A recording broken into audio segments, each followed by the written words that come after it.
오늘 말씀의 제목입니다. 죄인들의 죄 없는 친구입니다. 함께 따라해 보실까요? 죄인들의 죄 없는 친구.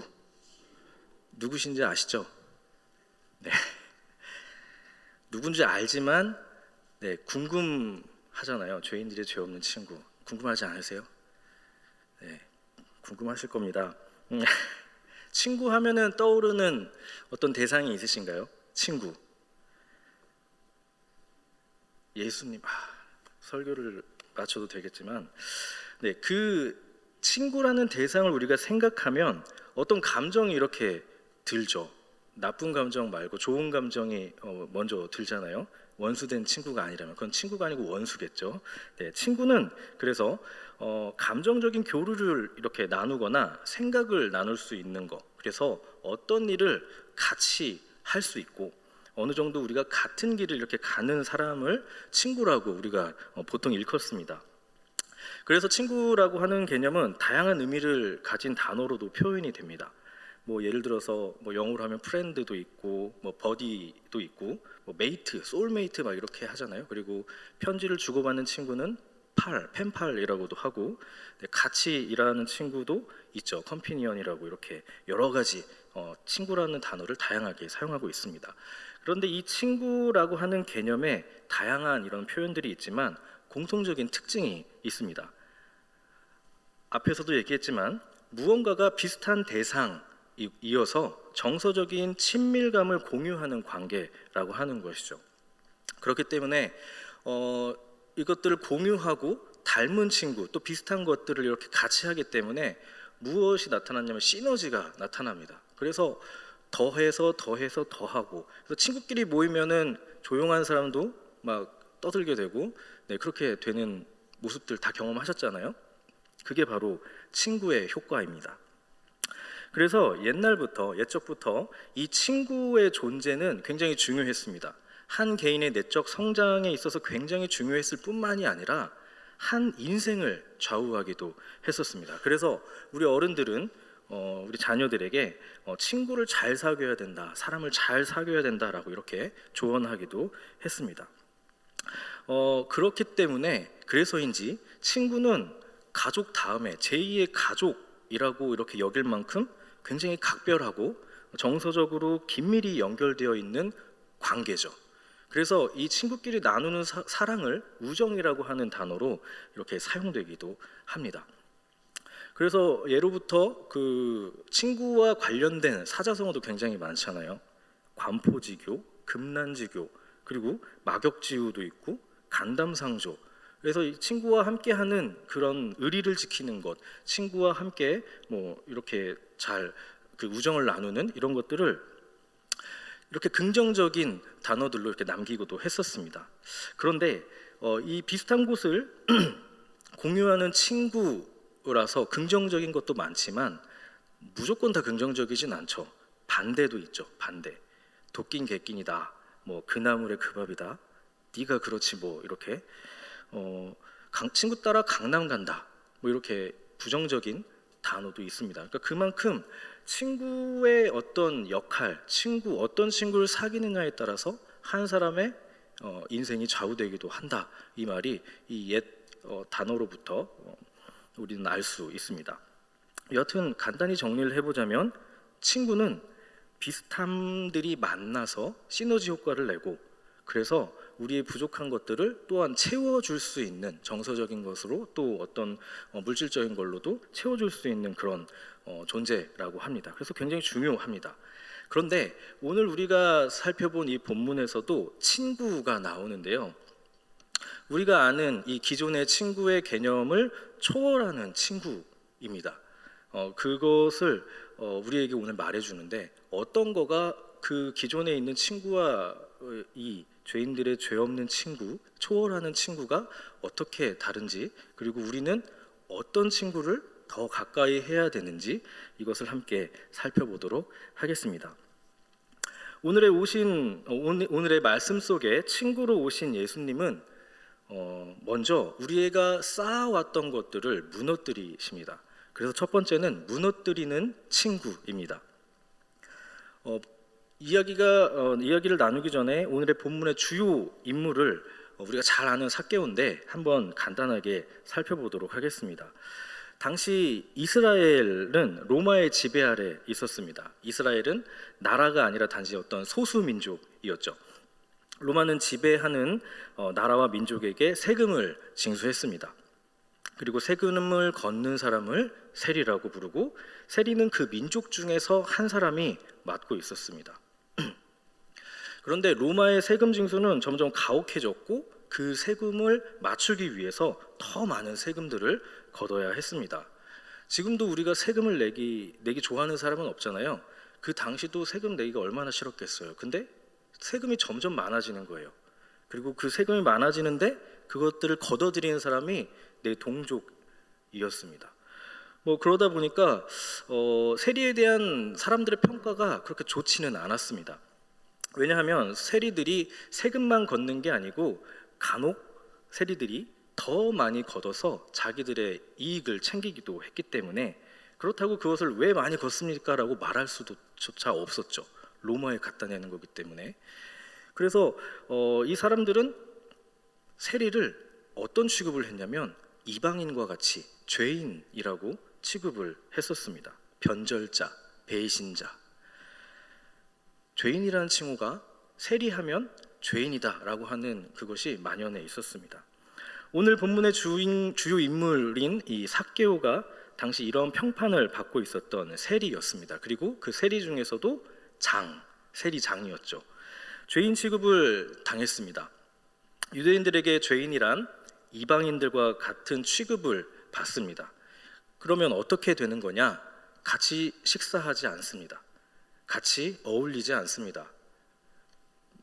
마주치면 어떻게 할까요? 돌아가든지, 사람 취급을 거의 안 하고 꺼려했던 그런 존재였죠. 그래서 이게 어떻게 본다면 삭개오의 컴플렉스 중에 하나였을 겁니다. 뿐만이 아니라 삭개오에겐 또 하나의 컴플렉스가 있었는데요. 다 아시는 바와 같이 작은 키가 컴플렉스였습니다. 저도 키가 작아서 단을 하나 세우고 올라왔잖아요. 정말 작았던 모양인가 봐요. 왜냐하면 성경에서 작았다라고 이렇게 굳이 작았다라고 이렇게 표현을 명시해 놓았기 때문에 그렇습니다. 그의 남들보다 작은 키는 어쩌면 그의 성장 과정에서도 사람들의 수군거림을 당했을지도 모릅니다. 그 때문인지 모르겠으나 삭개오는 이 콤플렉스를 극복하기 위해서 굉장한 노력을 했던 걸로 보입니다. 굉장히 열심히 살아서 세리가 되었고, 세리 중에서도 세리장이 이렇게 되었습니다. 그리고 성경은 이 삭개오를 가리켜서 부자라고 이렇게 설명하고 있습니다. 세리장이면서 부자이기 때문에 사람들이 대놓고 수군거리진 않았을 거예요. 못했을 거예요. 그런데 대놓고 같이 하고 같이 밥 먹고 어울리지조차 않았을 겁니다. 왜냐하면 부자였지만, 높은 직책을 가졌지만 삭개오는 혼자였고 죄인이었기 때문입니다. 사람이라는 존재가 얼마나 이 삭개오에게 싫었을까요? 그런데 또한 역설적이게도 삭개오에게 이 사람이란 존재가 얼마나 필요했을까요? 아무리 노력하고 쌓아 올려도 사람들과 친해지기는커녕 더욱더 멀어지는, 여전히 혼자이고 여전히 사람들에게 죄인 취급을 받을 수밖에 없었습니다.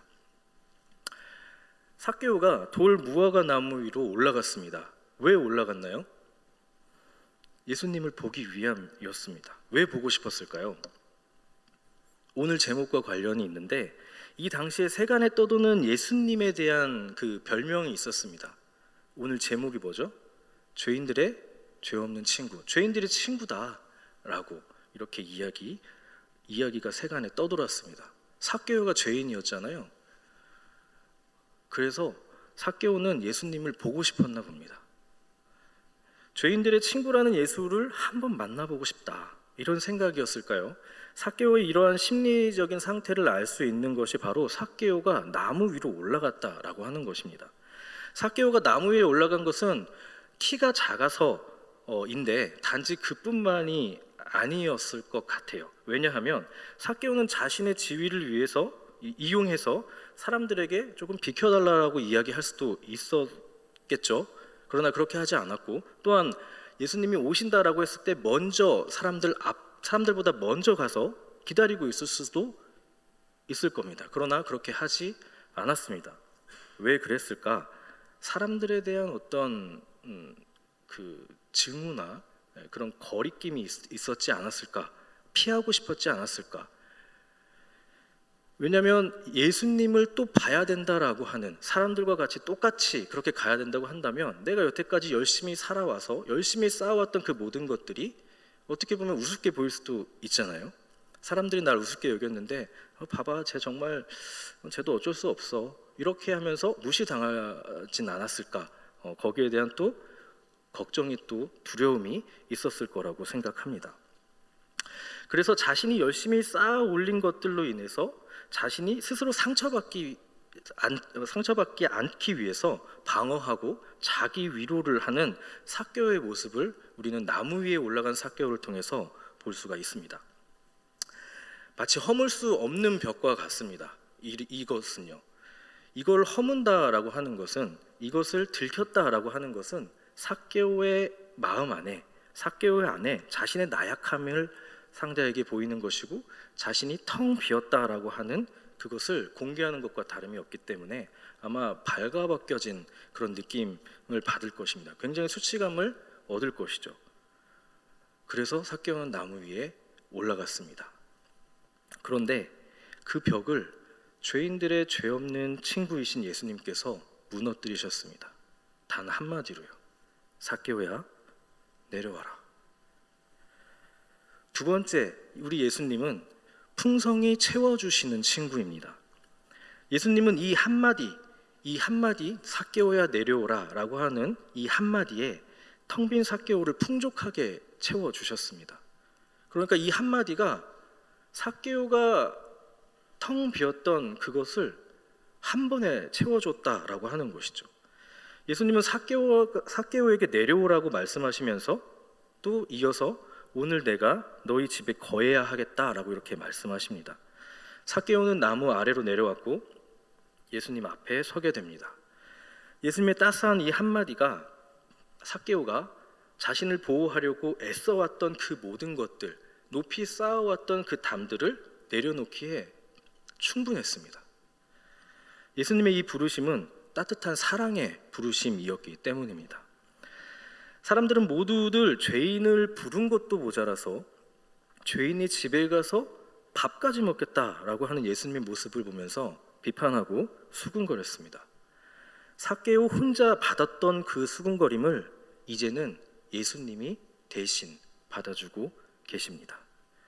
삭개오는 기쁜 마음으로 예수님을 영접했고 예수님은 주위의 곱지 않은 시선과 비난에도 불구하고 삭개오의 집에 거하시면서 식사를 하셨습니다. 예수님께서 왜 굳이 그러셨을까요? 죄인들의 죄 없으신 친구이셨기 때문입니다. 단지 수식어가 아니라 이것은 예수님의 이 땅에 오신 목적, 바로 그 목적이었기 때문에 그렇습니다. 멀쩡한 사람에게는 의사가 필요하지 않다라고 이렇게 말씀하신 예수님이십니다.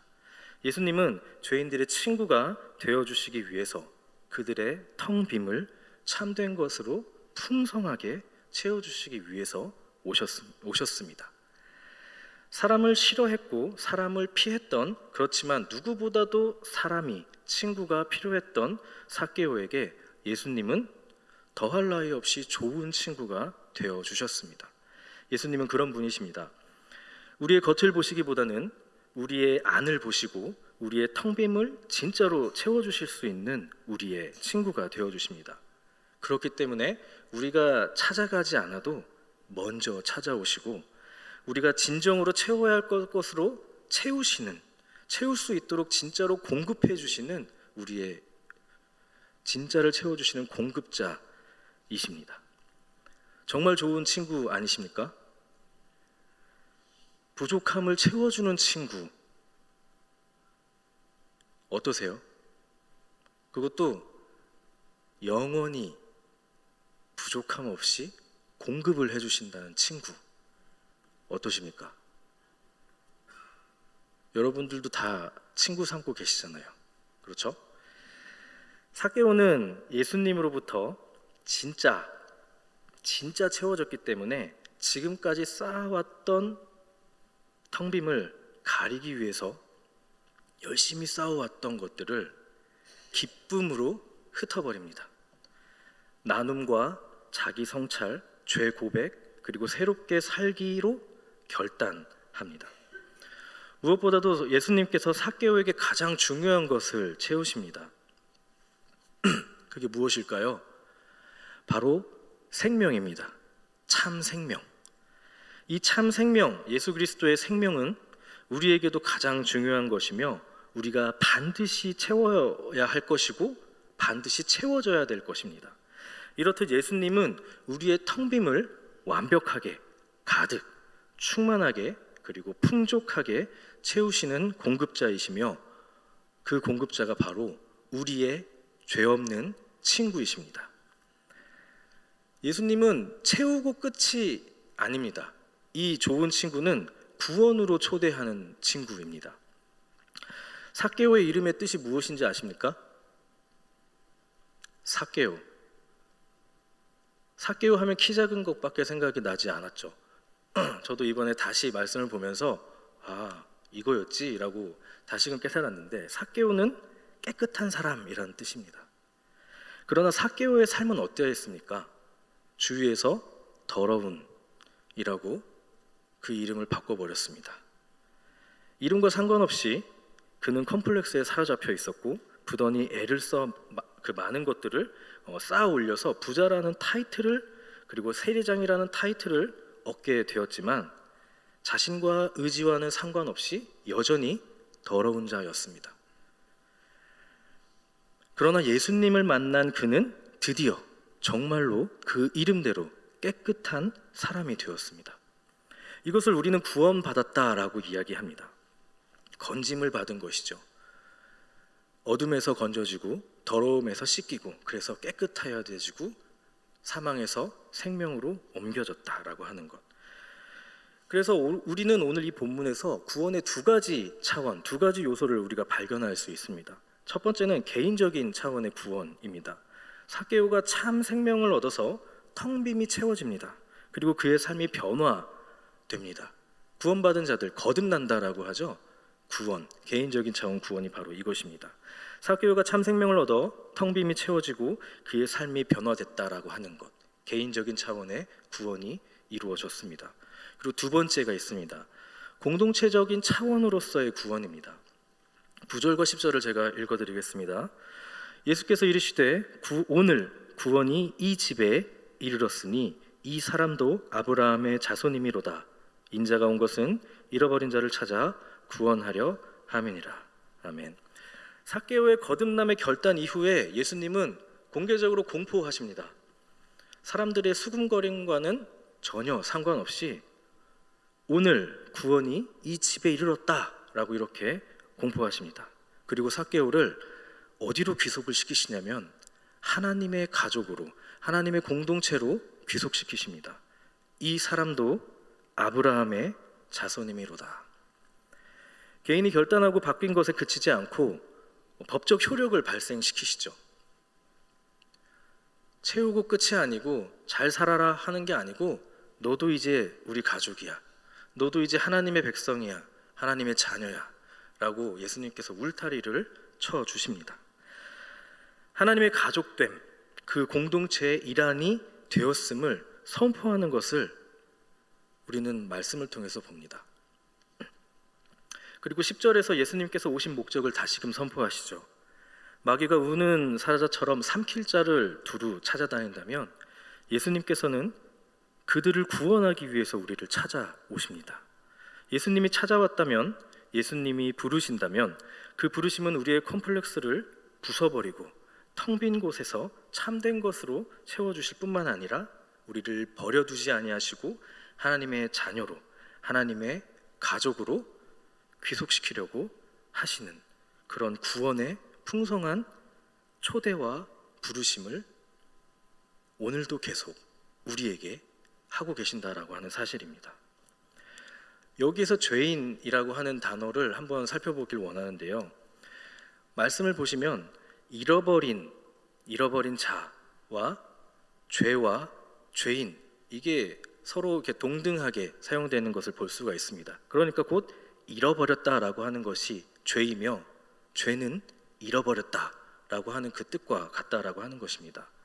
죄는 잃어버린 상태를 뜻합니다. 무엇을 잃어버렸을까요? 참된 생명을 잃어버렸습니다. 심장이 없는 거죠. 생명이 없는 것이죠. 껍데기만 있는 것이죠. 그 껍데기만 있는, 생명이 없는 그 사람은 하나님과의 관계를 할 수 없습니다. 그렇기 때문에 그는 생명을 잃음으로 인해서 하나님과의 관계조차 잃어버린 사람입니다. 죄는 이름입니다. 그 잃어버린 것을 채울 수가 없기 때문에 결국 죄인은, 잃어버린 자는 참된 나를 찾을 수가 없습니다.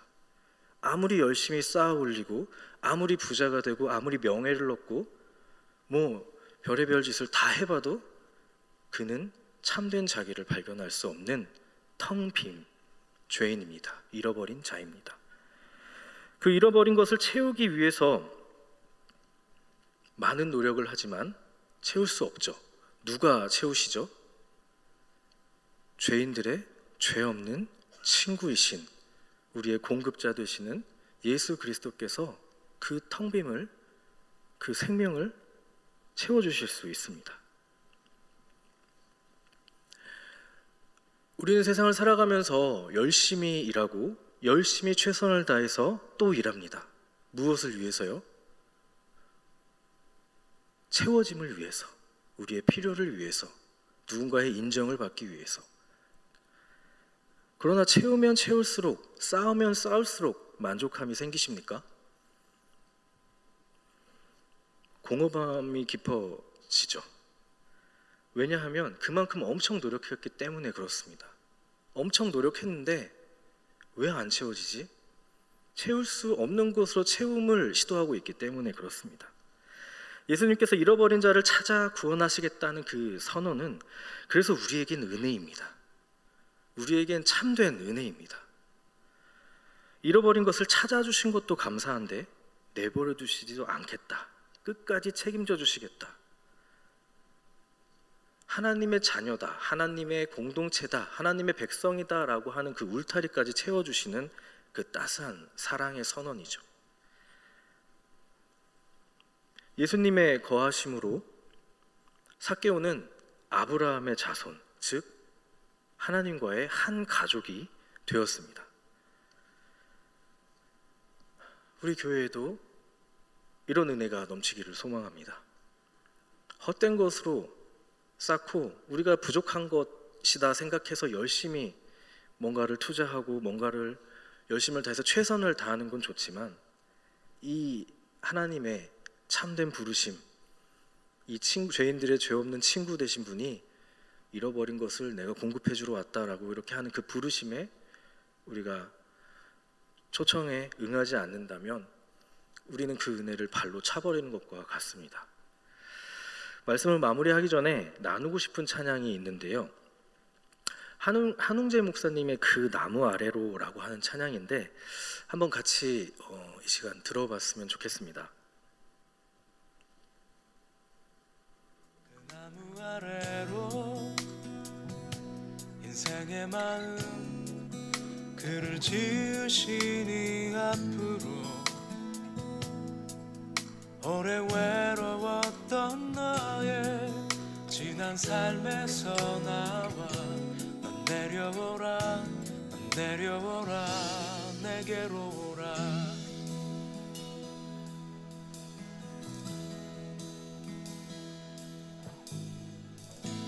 사람이 산다는 일은 참으로 이상한 일 같다 얻으려 애써도 결코 얻을 수 없던 무언가